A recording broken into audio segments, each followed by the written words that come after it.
प्यारे बच्चों, आपका बहुत स्वागत है रे क्लासेस फिरोजाबाद में। हम लोग चैप्टर पढ़ रहे थे बायोमोलिक्यूल, उसके क्वेश्चन करेंगे हम एनसीईआरटी के।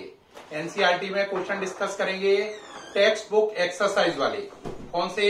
टेक्स्ट बुक एक्सरसाइज वाले 6 क्वेश्चन है, 1 बाय 1 डिस्कशन होगा इनका। देखें, पहला क्वेश्चन है व्हाट आर मोनोसेक्राइड। मोनोसेक्राइड क्या होते हैं? बेटे, मोनोसेक्राइड वो कार्बोहाइड्रेट होते हैं जिनकी फर्दर हाइड्रोलिसिस नहीं होती। मैंने जब शुरू में भी पढ़ाया था तो मैंने बताया था कार्बोहाइड्रेट हाइड्रोलिसिस के बेसिस पर 3 टाइप के हैं, मोनोसेक्राइड, ओलिगोसेक्राइड, पॉलीसेक्राइड। मोनोसेक्राइड वो कार्बोहाइड्रेट हैं जिनकी आगे हाइड्रोलिसिस नहीं होती। ये 2 प्रकार के होते हैं। अगर इनमें एल्डिहाइड ग्रुप हो तो एल्डोजिस, कीटोन ग्रुप हो तो कीटोजिस। एल्डिहाइड ग्रुप होने पर एग्जाम्पल है glucose and galactose. Ketone group होने पर एग्जाम्पल है फ्रक्टोज। अब बोर्ड एग्जाम में जैसे लिखना है वो समझ लो इंग्लिश में। Monosaccharide are those carbohydrate which can not further hydrolyse. If they consist of aldehyde group then they are called aldoses, example glucose and galactose. But if they consist of ketonic group then they are called ketosis, example fructose. उम्मीद है पूरी बात समझ में आ गई। वो carbohydrate जिनकी आगे हाइड्रोलिसिस नहीं होती मोनोसेक्राइड हैं। इनमें अगर एल्डिहाइड ग्रुप है तो एल्डोजिस, कीटोन ग्रुप है तो कीटोजिस। एल्डोजिस के एग्जाम्पल ग्लूकोज और गैलेक्टोज, कीटोजिस के फ्रक्टोज। तो ये पहला क्वेश्चन हो गया। अगला क्वेश्चन है व्हाट आर रिड्यूसिंग शुगर। बेटा, रिड्यूसिंग शुगर का मतलब वो शुगर या वो कार्बोहाइड्रेट जो फेलिंग सॉल्यूशन और टॉलिन एजेंट से रिएक्शन करते हैं उन्हें रिड्यूसिंग शुगर कहते हैं। Example glucose and fructose. English में कन्वर्ट करो, those carbohydrate which react with Fehling solution as well as Tollen agent. Those carbohydrate which react with failing solution as well as tolling agent are called reducing sugar. Example glucose and fructose. वो carbohydrate जो टॉलिन agent और Fehling solution से reaction करते हैं वो reducing sugar हैं। Example glucose and fructose. दूसरे question के बाद तीसरा आया right 2 main functions of carbohydrate in plants. Plants में कार्बोहाइड्रेट के 2 काम बताइए। प्लांट्स में कार्बोहाइड्रेट के 2 इंपॉर्टेंट फंक्शन बताइए। तो बेटा, प्लांट के अंदर कार्बोहाइड्रेट के 2 इंपॉर्टेंट फंक्शन क्या हैं, सुन लें। पहला है स्टार्च। कार्बोहाइड्रेट प्लांट में स्टोरेज मटेरियल का वर्क करता है। The carbohydrate starch work as storage material in plants. दूसरा है प्लांट में जो प्लांट सेल की सेल वॉल होती है वो सेल्यूलोज की बनी होती है। प्लांट सेल की सेल वॉल सेल्यूलोज की बनी होती है जो कि एक कार्बोहाइड्रेट है। तो दूसरे का इंग्लिश वर्जन क्या हुआ? The carbohydrate cellulose is essential for the formation of cell wall in plant cell. The carbohydrate cellulose is essential for the formation of cell wall in plant cell. तो 2 function हो गए। एक तो क्या हुआ, starch storage material का काम कर रहा है और प्लांट सेल की सेल वॉल सेल्यूलोज से बनी है। तीसरा क्वेश्चन क्लियर हो गया। इसके कार्बोहाइड्रेट के दोनों फंक्शन मैंने बता दिए, इससे तीसरा क्वेश्चन खत्म हो गया। तीसरे क्वेश्चन में कार्बोहाइड्रेट के 2 फंक्शन पूछे गए थे, वो बता दिए। तीसरा क्वेश्चन कंप्लीट हुआ। तीसरा क्वेश्चन कंप्लीट होने के बाद ये सब मिटालना है ऊपर का, देख लीजिए जिससे जगह बन जाए। चौथे क्वेश्चन में कह रहा है कि नीचे 6 चीजें लिखी हैं, उनमें से बताइए कौन मोनोसेक्राइड है, कौन डाइसेक्राइड है। इंग्लिश में लिखा है classify the following into monosaccharide and disaccharide.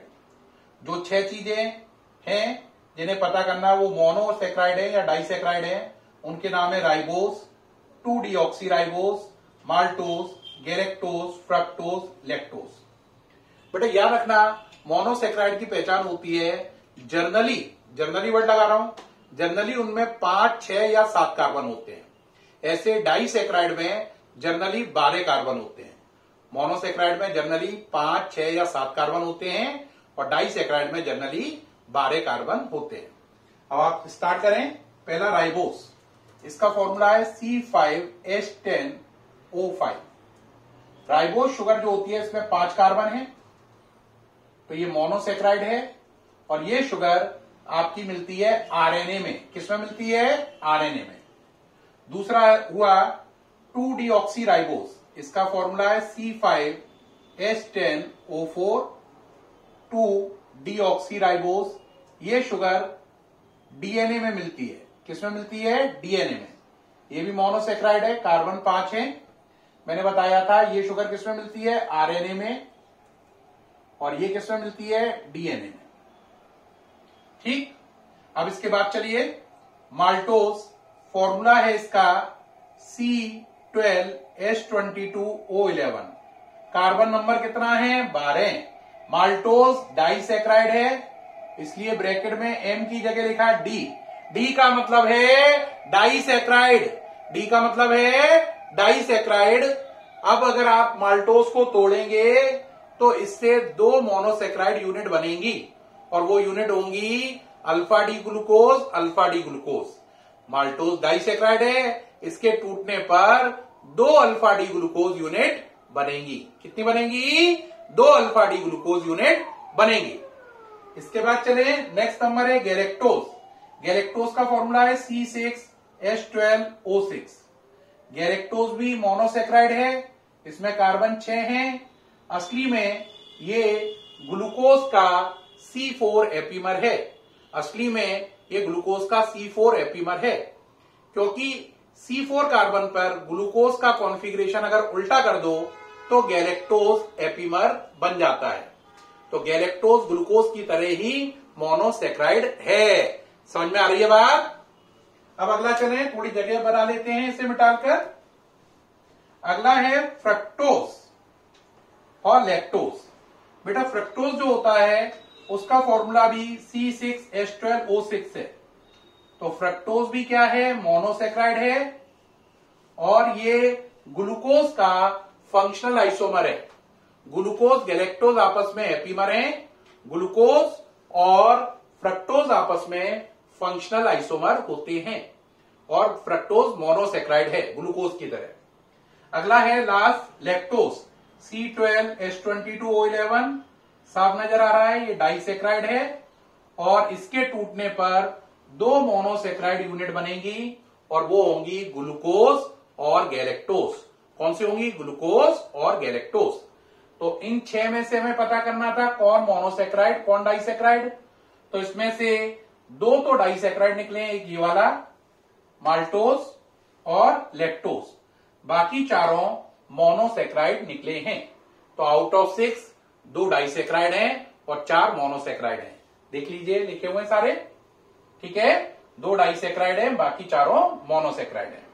अब बात आती है अगला question, what do you understand by the term glycosidic linkage. Glycosidic linkage क्या होता है? बेटा ग्लाइकोसाइडिक लिंकेज का मतलब वो लिंकेज या वो लिंक जिसकी सहायता से 2 यूनिट मोनोसैक्राइड की जुड़े। 2 यूनिट किसकी जुड़े? मोनोसैक्राइड की जुड़े और उनमें ऑक्सीजन एटम से जुड़ जाए वो और पानी का मॉलिक्यूल बाहर निकल जाए। इंग्लिश में कन्वर्ट करो, glycosidic linkage is a type of bond which join 2 monosaccharide unit by oxygen atom by the removal of H2O molecule. Hindi में करो, ग्लाइकोसाइडिक लिंकेज वो बॉन्ड है जिससे 2 मोनोसैक्राइड यूनिट आपस में ऑक्सीजन एटम द्वारा जुड़ती हैं, H2O मॉलिक्यूल बाहर निकल जाता है। बात समझो, जैसे पहली मोनोसैक्राइड यूनिट पे है OH, दूसरी पर है OH, है ना। ये पहली यूनिट, ये दूसरी, ये पानी बाहर निकल गया देखो, और ये दोनों यूनिट आपस में O से जुड़ गई। तो खास बात क्या है? 2 मोनोसैक्राइड यूनिट आपस में जुड़ी ऑक्सीजन एटम से और बाहर कौन निकल गया? H2O। 2 मोनोसैक्राइड यूनिट आपस में जुड़ी ऑक्सीजन एटम से बाहर निकल गया H2O।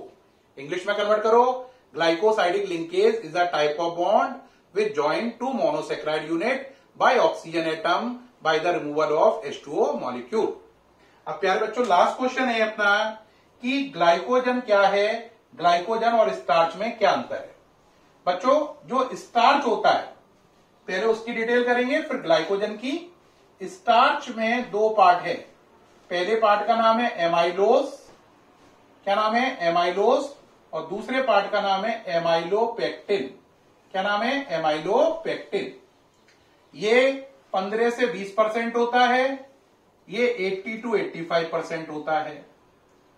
ये पानी में क्या होता है, सॉल्युबल होता है, और ये पानी में इनसॉल्युबल होता है। इसमें अल्फा डी ग्लूकोज यूनिट होती है। कौन सी, अल्फा डी ग्लूकोज यूनिट होती है। ठीक, अल्फा डी ग्लूकोज यूनिट होती है, उनका नंबर होता है 200 से 1000, 200 to 1000, और वो आपस में C1 C4 लिंकेज से जुड़ी होती हैं। इसमें अल्फा डी ग्लूकोज यूनिट होती हैं, लेकिन उनका नंबर 1000 से ज्यादा होता है, और इसमें दो लिंकेज होती हैं। एक लिंकेज होती है C1 C4 और एक और होती है C1 C6। तो पहले आप स्टार्च हेडिंग डालें, एमाइलोज के बारे में ये सारे फैक्ट लिखें, एमाइलोपेक्टिन के बारे में ये सारे फैक्ट लिखेंगे, तो आपका स्टार्च टॉपिक कंप्लीट हो जाएगा। ठीक, एक बार दोबारा सुन लें। 15 से 20% soluble, alpha D glucose unit 200 से 1000, लिंकेज C1 C4। ये 80 to 85% insoluble in water, alpha D glucose unit 1000 से ज्यादा, दो लिंकेज हैं C1 C4, C1 C6। ठीक, अब आएगी हेडिंग ग्लाइकोजन। ग्लाइकोजन में आपको क्या लिखना है, पहला लिखना है ये पॉलीसेक्राइड है, number 1 it is polysaccharide. Number 2 लिखना है नंबर 2 लिखना है कि जो ग्लाइकोजन होता है उसका स्ट्रक्चर एमाइलोपेक्टिन पार्ट से मैच करता है। ग्लाइकोजन का स्ट्रक्चर एमाइलोपेक्टिन पार्ट से मैच करता है, परंतु इसमें एमाइलोपेक्टिन की तुलना में ब्रांचिंग ज्यादा होती है। तो फिर क्या लिखोगे, द स्ट्रक्चर